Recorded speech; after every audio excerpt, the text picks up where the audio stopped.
جناب اطہر ہاشمی صاحب سے مؤدبانہ درخواست کروں گا کہ وہ اپنے خیالات کا اظہار فرمائیں۔ جناب اطہر ہاشمی، مدیر اعلیٰ روزنامہ جسارت۔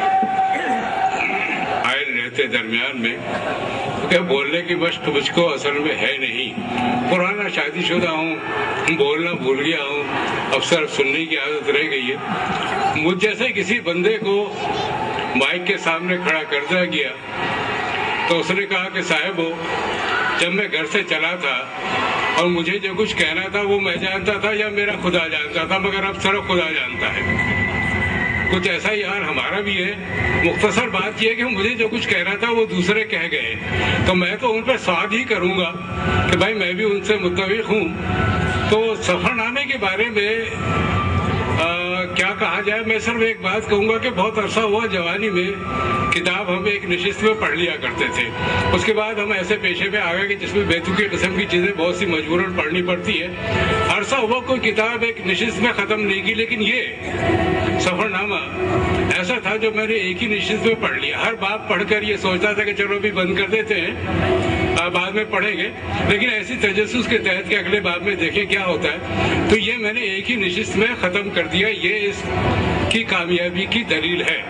سفر نامے کے حوالے سے ہمارے عتیق صدیقی صاحب سے اصل میں اگر میری گفتگو میں کچھ بے ربطی سی محسوس ہو تو اس کا الزام مجھے مت دیجیے گا۔ میں آج کل ٹی وی پہ ٹاک شوز بہت زیادہ دیکھ رہا ہوں، تو ممکن ہے اس میں کوئی بے ربطی پائی جائے۔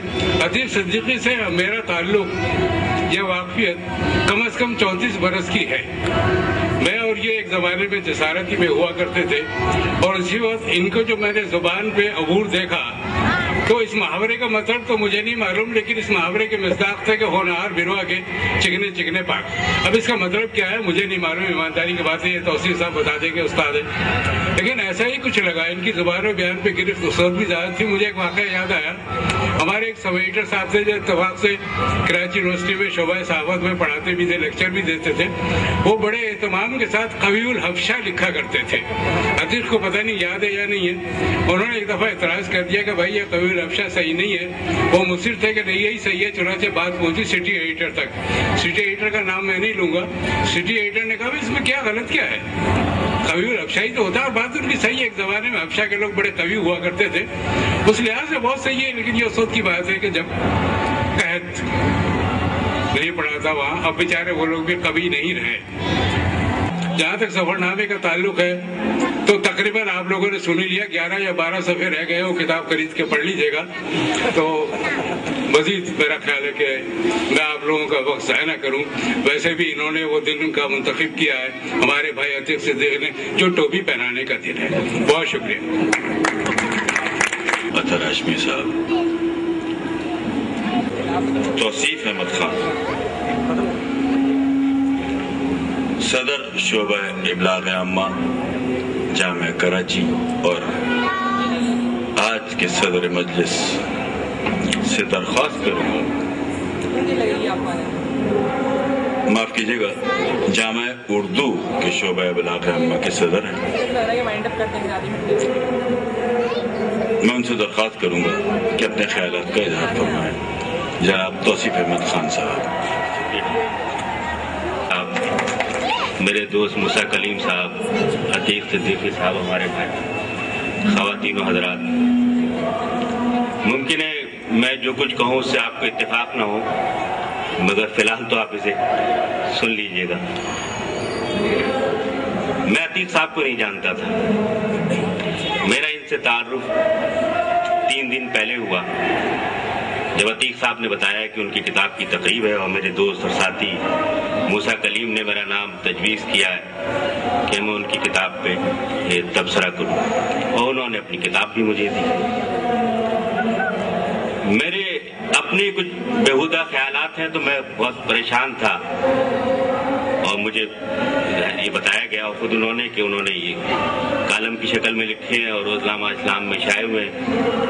تو میرا اپنا یہ خیال تھا کہ یہ، اور اس کی میں نے سرورق بھی دیکھا یہیں پہ، تو میں یہ सोच रहा था कि शायद ये सफरनामा कुछ मजहबी मकामात के बारे में होगा और कुछ उस हवाले से होगा, तो मैं बहुत ज्यादा यानी गुनगू की हालत में था। मगर जब मैंने ये सफरनामा पढ़ना शुरू किया तो मुझे बड़ी हैरत हुई, और मैं सच्चाई का आज इकरार करूंगा कि वो जो मेरे जहन में चंद ख्यालात आए थे अतीक साहब के बारे में, वो इनका सफरनामा पढ़ने से दूर हो गया।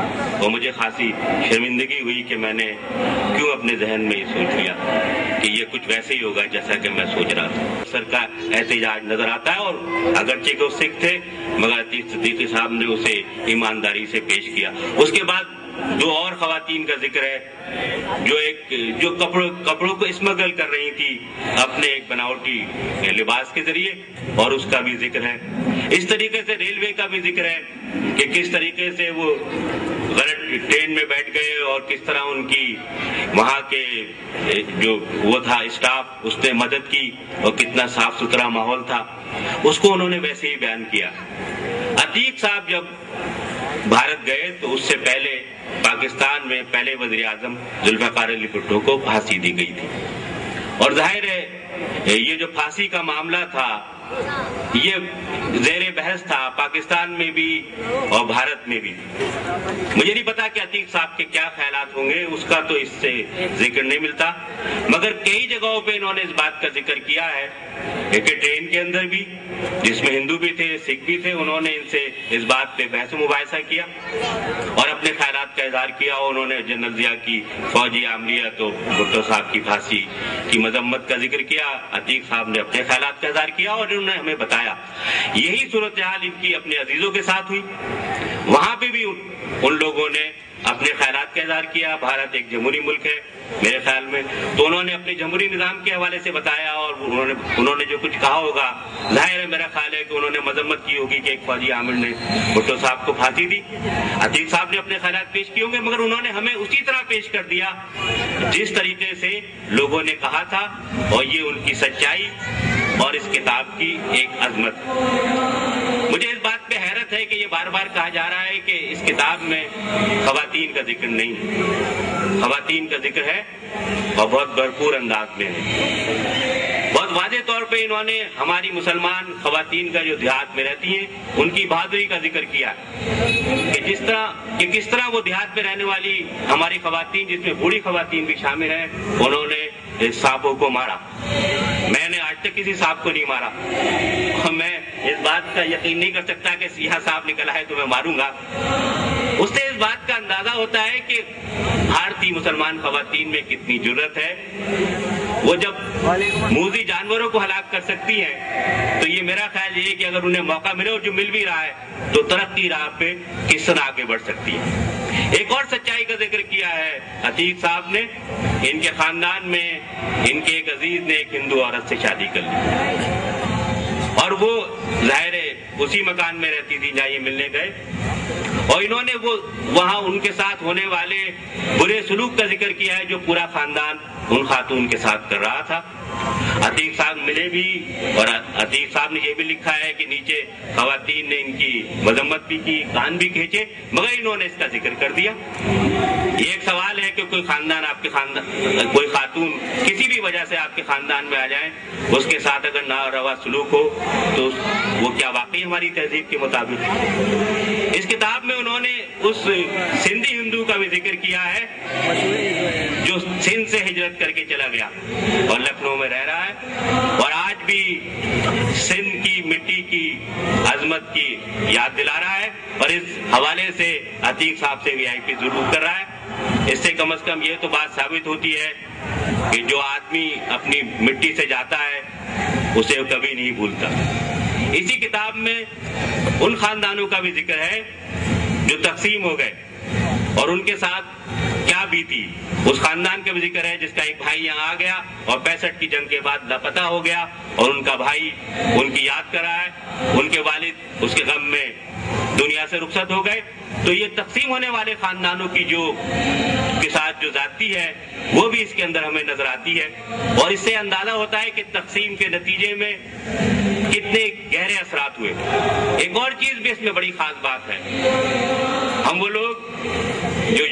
शरीफी, दिल्ली और इतराफ के इलाकों से आए, हमारे बुजुर्ग बहुत अपनी तहजीब का जिक्र करते हैं और बहुत फख्र से अपने कारनामे बयान करते हैं, और आमतौर पर उन कारनामों में दूसरे मजहब के लोगों के साथ नारवा सलूक का भी जिक्र होता है, खास तौर पे निचले तबके के लोगों से, और उसको वो मुख्तलिफ पैराए में बयान करते रहे। अतीक साहब ने इसमें उसका भी जिक्र किया है कि किस तरह रक्षे वाले ने इनकी मदद की, और वहाँ के जो हमारे मुसलमान दोस्त हैं जो इनके अजीज थे, उन्होंने कितना गुस्से का इजहार किया। इससे एक तबकाती फर्क का भी पता चलता है कि बावजूद इसके कि लोग एक नए अंदाज में, नए जाविये में गुजर रहे हैं, मगर उसके बावजूद वो फर्क मौजूद है। और मैं आपको दावत दूंगा इसी हवाले से सोचने के लिए कि तक़सीम हिंद के फसादात को इन सारे तजादात के साथ देखा जाए तो बहुत सारे जवाबात मिलेंगे कि वहाँ क्यों नफरत की आग में इतने मुसलमान मारे गए, और बहुत सारे लोग हिंदू सिख क्यों पाकिस्तान के इस इलाके में मारे गए, और इसकी जड़ें इसी नफरत और इसी जात पात के निजाम के साथ मिलती हैं। इस खबरनामे में शिया सुन्नी झगड़े का भी जिक्र है, और हिंदुओं से झगड़े का जिक्र भी, और दिल्ली में होने वाले फसाद का भी, और जाहिर है हम कराची में रहने वाले तो उन फसादात के आदी हैं। तो जो भी आदमी फसाद में फंसता है उसकी मुश्किल होती है, और इससे हमें अंदाजा होता है कि हम एक ही जैसे लोग हैं। इस किताब में एक चीज ने मुझे बहुत ज्यादा चौंका दिया, और वो है नानी अम्मा के हवाले से एक फिक्रा, जिसमें उन्होंने कहा है कि जिन लोगों की मट्टी याद थी वो अपने लोगों को छोड़ के चले गए, और उन्होंने फिर कभी उनकी खबर न ली। मेरा ख्याल ये जुमला जो है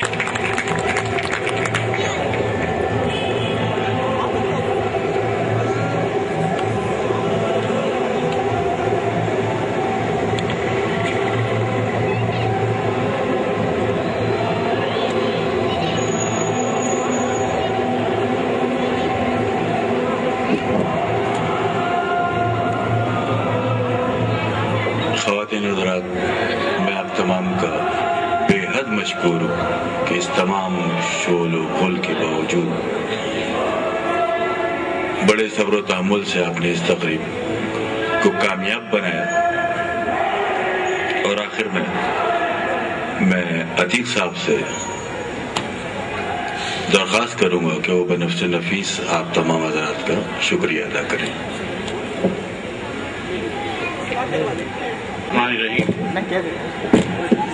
ये किताब जैसा कि मैं कालम में बयान कर चुका हूँ कि किस तरह से लिखी गई। एक कालम लिखा, फिर उसकी सताइश हुई, फिर उस पर हुक्म हुआ कि ये सफ़रनामा लिखा जाए। उस सफ़रनामा 101 अक़सात में रोज़नामा इस्लाम में शाया हुआ। उसके बाद फिर उसको किताबी शक्ल दी गई। तो इस हवाले से मैं बाज़ अफराद का और बाज़ इदारों का शुक्रिया अदा करना चाहता हूँ कि उनकी अगर वो ऐसा ना करते तो शायद ये किताब शाया ना होती और हम सब यहाँ मौजूद ना होते। तो सबसे पहले तो मैं जिक्र करूँगा अपने बेटे का, जो मेरा ख्याल है उस वक्त 7-8 साल का था, और उसने एक जुमला ऐसा कहा, यानी हिंदुस्तान और पाकिस्तान के तकाबुल या मवाज़ने के हवाले से कि बाबा पाकिस्तान तो बहुत अच्छा है, यहाँ कम से कम सूअर तो नहीं है। अब वो छोटी उम्र थी उसकी, उसे नहीं पता कि यहाँ भी हैं लेकिन वो कहाँ कहाँ हैं। तो दूसरी जो मैं समझता हूँ कि सबसे बड़े मेरे शुक्रिया के मुस्तहिक हैं और मेरे लिए बहुत काबिल एहतराम भी वो उस्ताद असातिज़ा हज़रत मुफ्ती अब्दुल रहीम साहब।